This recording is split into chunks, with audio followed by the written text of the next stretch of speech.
Okay, so back.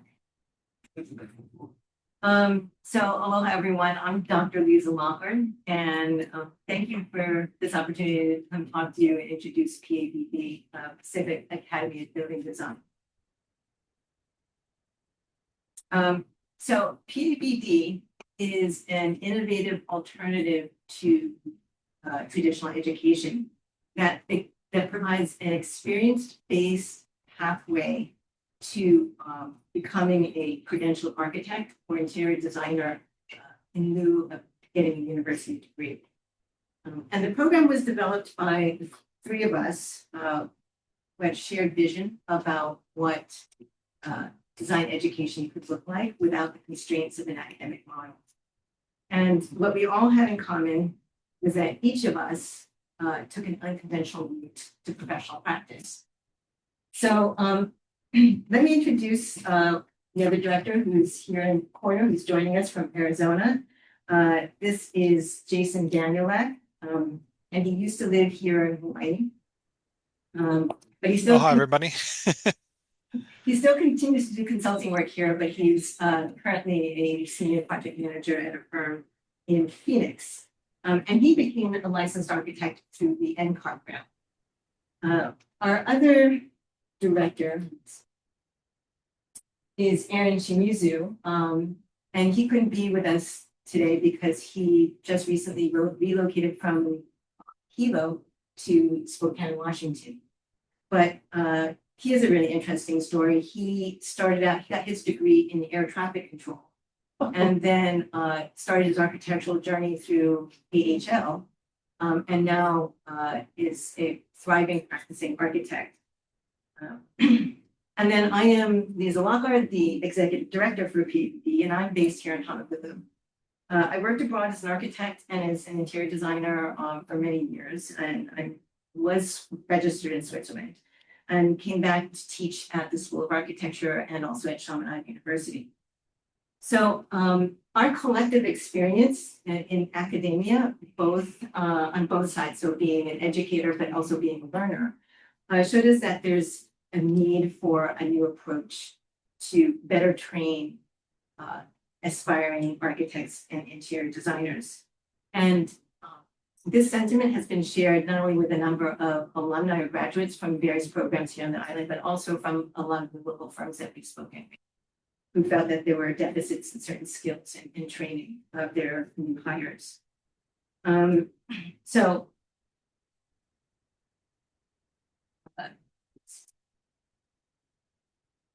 if we look at the traditional academic model,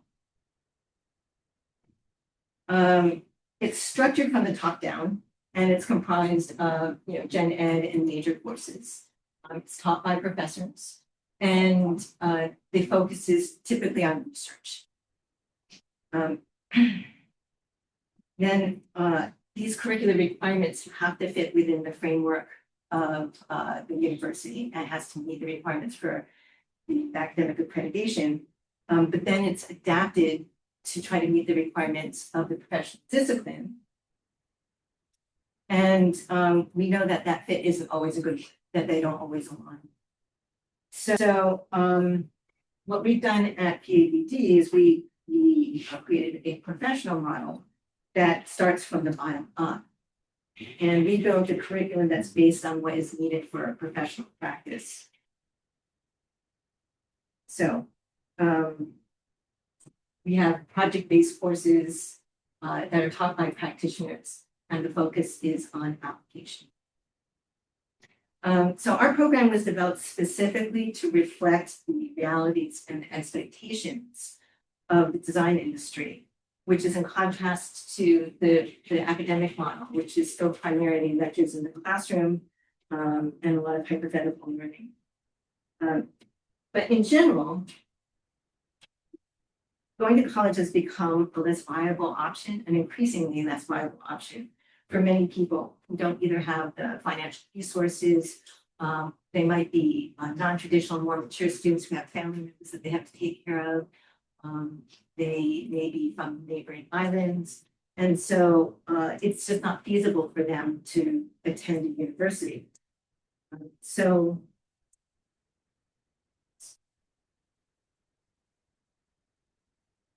happening?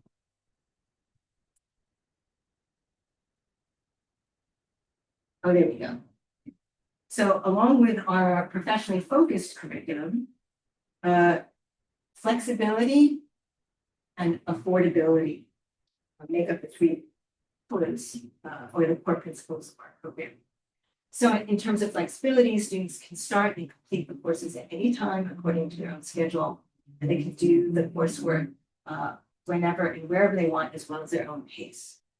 And in terms of affordability, we've tried to keep the tuition costs as absolutely low as possible. And we don't have the typical overhead that universities do with, campus facilities and top-heavy administration and so forth.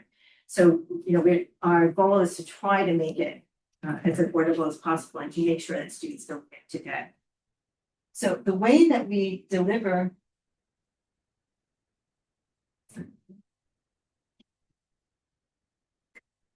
try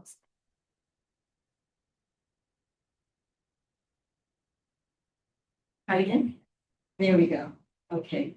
So the way that we deliver this is through a multimodal learning platform that includes online video lessons, which are interactive. So they're not passive videos that people watch. They actually engage with the video, and it's comprised of a number of exercises that students work on, where the instructor then explains the answers to them. Then we have live mentoring sessions with industry experts. And then we have on-site field training, where students who have demonstrated a level of proficiency or competence in an area can start working in their first year, not in year 4. And I'll explain how we managed to do that in a following slide. So the differences between the traditional academic programs here and PABD are evidenced in 4 different areas. So we have, there's ways that you can graduate faster, learn at your own pace, same thing on tuition, and build real-world skills through this program. So graduating faster, you can, because of the intensity of our curriculum, you can graduate in under 3 years. So if they committed full time to the curriculum, they could conceivably do it 2.5 years, compared to 4 to 7 years at the local universities. Again, as I mentioned before, they can learn at their own pace. So we have a flexible course structure that adapts to student schedules. They don't have to worry about commuting to campus or going to fixed class times, or even studying according to a semester time frame. And then in terms of tuition, again, compared to the local options here, PABD's tuition allows them to save up to anywhere from $70,000. And they get to build real-world skills. So that way they know when they've completed the coursework that they actually have the skill sets that are going to be needed and expected in the industry. So another thing that we do differently is that we bring all of the building design disciplines under one umbrella, so that students can learn about the field from an interdisciplinary perspective, and therefore will be able to bring more comprehensive skill sets to the table when they are hired. So the way our curriculum is structured is that after taking foundation courses, each level is based on a particular project type. So at level 1, they're working on a small residential project. And then all the courses that are taken within that level all address different aspects or facets of that project. So they're not separate subjects that are taught in separate courses. They're all feed into this project typology. So for example, and we'll take this one, if the project is a single family residence, students will learn floor framing, wall framing, roof framing, foundation details. They'll also learn about different building materials. They'll learn about residential codes and the LUO, and of course, residential space planning, everything that is pertinent to that particular project typology. So this way, they can actually establish or reach a level of mastery within that particular domain, which again is in contrast to the university model, which is usually start as a beginning student, and then over the arc of 4 years, you develop mastery by your 4th year. What we try to do is create these distinct domains where students can become or achieve a certain level of proficiency within each project typology. And then after they complete their design work, it is then submitted to a panel of professionals for assessment rather than a single professor. That way they know if they pass that these are the kind of people they would be dealing with in the industry, be hiring people. And then after they do their field work, then they can receive their project certificate. And then we do the same thing for all 4 levels. And then after they've completed all the levels, they take a capstone curriculum that focuses on the basic professional skills that will help them transition into professional practice. So we also found in our research that there are, and I think you were talking about this earlier, there's a lot of potential students or non-traditional students who are not interested in a one-size-fits-all degree. Either they don't have the wherewithal financially or through time or through interest to pursue a singular degree, and they want some options and different choices that are more aligned with their interests or their capabilities. So we've developed different milestones to gauge achievement that will allow individuals to chart a direction that's best suited for them. So of course, for those who are wanting to pursue licensure or certification, we offer a diploma in both interior design and architecture. For those who want to specialize in only a particular project type. So for example, there are some people who just want to learn single family home design and construction. And so we can offer that as a possibility. And then for those who want to specialize or hone a particular skill set, either they don't really want to pursue design in a kind of more comprehensive way, or they want to simply augment the skill sets that they have or feel are lacking, then they can get track certificates. So the ones we have now are in digital technologies, which includes Revit, AutoCAD, SketchUp, and then interior finishes, construction documentation, which is another critical one, and then something that we call professional boot camp. So here are some examples of the work that our students have done. This is just to show you not only their technical ability and their creative ability, but also the fact that they work with with the different softwares that we use here locally in the industry. So our students are versed in Revit, in AutoCAD, Photoshop, and SketchUp, and Inkscape, as well as InDesign. So here I'm going to let Jason jump in and talk about our professional boot camp curriculum. Thanks, Liza. So in addition to the creative and technical skills that Liza was just walking us through, we also emphasize professional competencies that are often missing from traditional design education, but we all know are essential in the real world. So our professional boot camp covers everything from assembling a full construction document set, including a permit-ready version of the plans, to project management basics like budgets, billing, and contracts.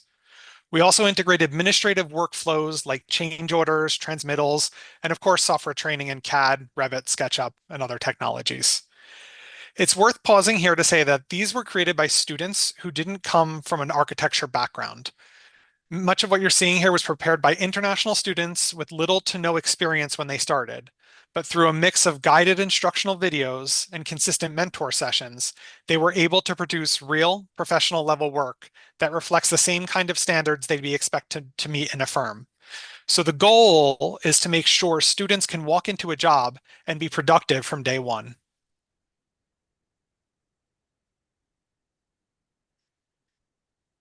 We're almost done with this, but I think that gives you a good sense of what they produce and what they produce in this.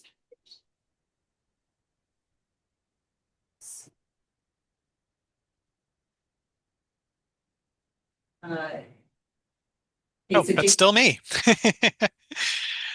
Okay. And none of these goals are going to happen in isolation. So to everyone that's sitting out there in the audience today in attendance, we want to be clear that we also need your help with this. Our students thrive when they feel connected to the real design community. That can mean your firm's providing mentorship, internship, networking, guest reviews, or even just being available for quick conversations.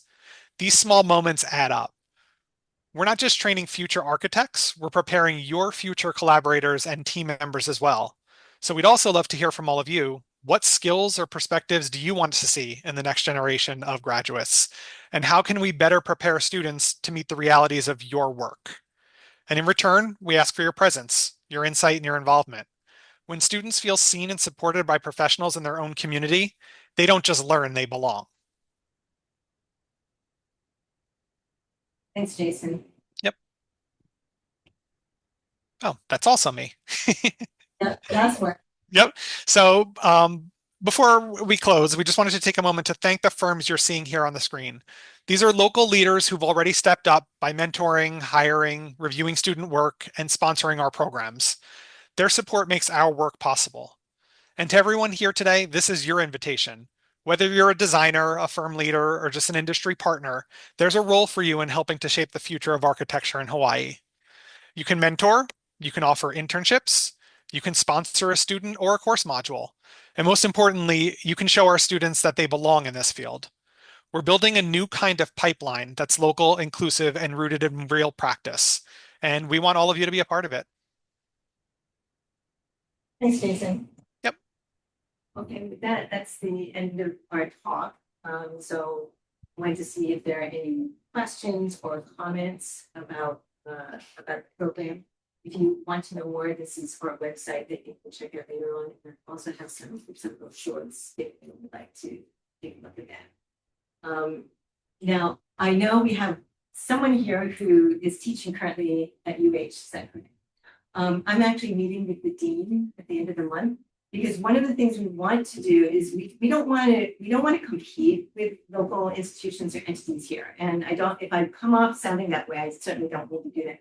We have been reaching out to other educational institutions here to see if there are ways that we can collaborate, that we can strengthen their program through what we offer. It's just that there are going to be some students who will not be able to attend comp. So we want to make sure to capture that demographic, but we definitely want to work and build on the good work that are being done already by the institutions.